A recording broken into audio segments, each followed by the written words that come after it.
Ako po si Jan Domingo, isang recovering addict. Lumaki po ako sa masaya at mapagmahal na pamilya. Panganay po sa 3 magkakapatid.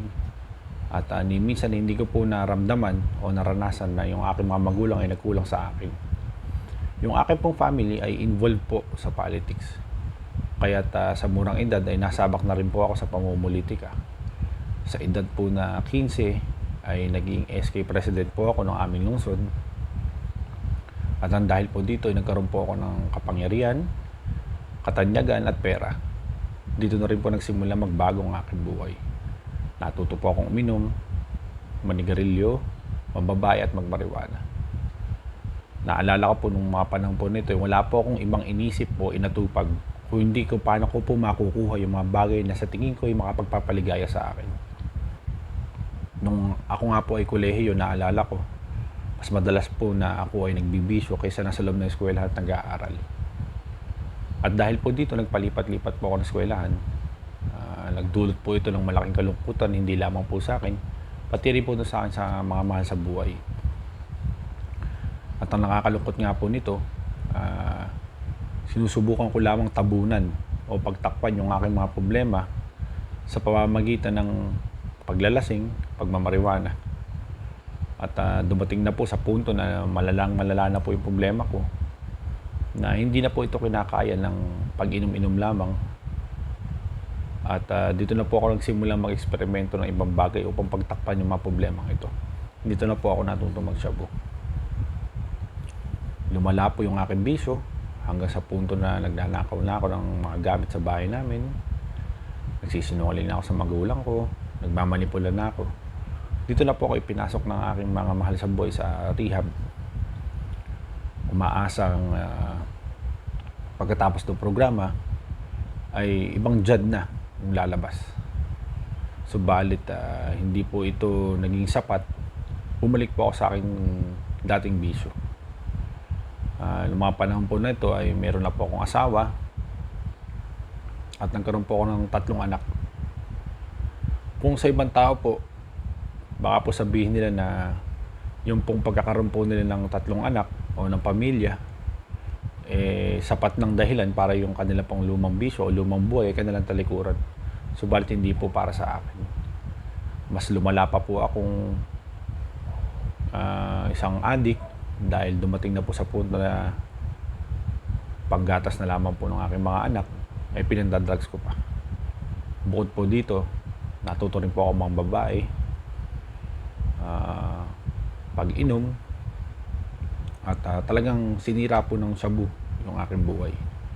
Sinana po yung relationship ko sa tatay ko, sa nanay ko, yung pong obligasyon ko bilang kuya sa aking mga kapatid, hindi ko na po nagagampanan. Yung pong obligasyon ng isang lalaking asawa sa aking asawa, hindi ko na po nagagampanan. Yung pong role ko bilang isang ama, hindi ko na po nagagampanan. Sa makatuwid, dahil ko pa po ang isang patay. Buti pa nga daw po yung patay, hindi na lang iistorbo o lang na nakakapabigat sa pamilya. Ako buhay nga, pero mas pabigat pa ako sa kanila. So napakalungkot po ng buhay ng isang addict. Binabalik tanaw ko po, bakit po ba na-rehab na ako, hindi pa ako nagbago? Dito po kasi sa rehab na to, nung unang pasok ko po, naalala ko, nakilala ko po ang Panginoon. Pero hindi po sapat na nakilala ko ang Panginoon dahil wala naman po akong relationship sa Kanya. Ngayon po, naalala ko, hindi po pala sapat na kilala mo lang ang Panginoon. Ang kailangan po ay meron tayong relationship sa Panginoon. Ngayon po, naglabas-pasok po ako sa rehab. Nung pangatlong pasok ko po at pangatlong pasok ko po, doon po talaga ako lumuhod sa ating Panginoon.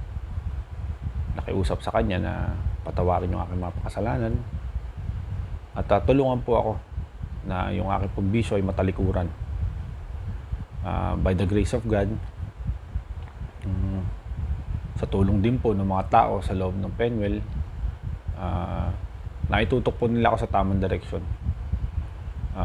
Ngayon po alam ko na sa puso ko na hindi po sapat na kilala mo lang ang Diyos. Dahil ang kailangan po ng bawat isa sa atin ay relationship sa Panginoon. Dahil yung pagkakakilala natin sa Panginoon hindi po sasapat. Hindi po ito makakatulong sa atin kung ang relationship mo naman sa Kanya ay wala. Ngayon po, salamat sa Diyos at unti-unti na po tayo nakakabangon sa ating bisyo. Yung pong role ko bilang isang anak, isang mabuting anak sa aking mga magulang ay nagagampanan ko na. Yung pong aking obligasyon bilang kuya sa aking mga kapatid ay nagagampanan ko na. Nabiyayaan po tayo ng isang mapagmamahal na asawa, mapagmahal na anak. At lahat ng ito po ay hindi po mangyayari kung nanatili pong kilala ko lang ang Panginoon. Ito lamang po ay nasa katuparan nung panahong ako ay nagkaroon ng relationship sa ating Panginoong Jesucristo. Kaya't ito pong buhay na sinasabuhay ko ngayon ay para na po sa Panginoon. At kung dati po yung kaligayahan ko ay nakikita ko sa bisyo, bisyong wala namang idinulot na talagang totoong kaligayahan sa akin, o hindi puro pahirap at kalungkutan lamang. Tama po yung sinasabi sa Biblia na the devil is only there to kill, to steal, and to destroy. At magaling po ang kalaban. Ginamit po ng kalaban yung mga counterfeit na kaligayahan para po malayo ang kalooban o malayo yung aking pananaw sa Panginoon Jesucristo.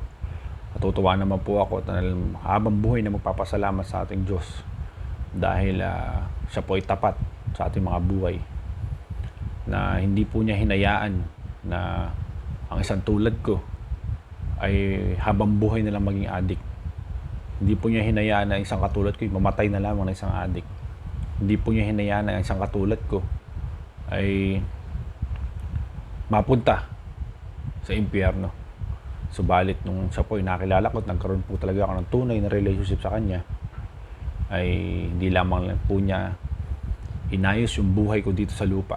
At naniniwala rin po ako na yung buhay ko sa panghabang buhay ay nakaayos na. Kaya't ngayon po, masaya po ako. Masaya na walang hanggan dahil nung mga panahon ako ay nagsasabu, nagkaroon po ng butas ang aking puso. Ngayon, kasama ko ang Panginoon, ito po ay nag-uumapaw na. To God be all the glory.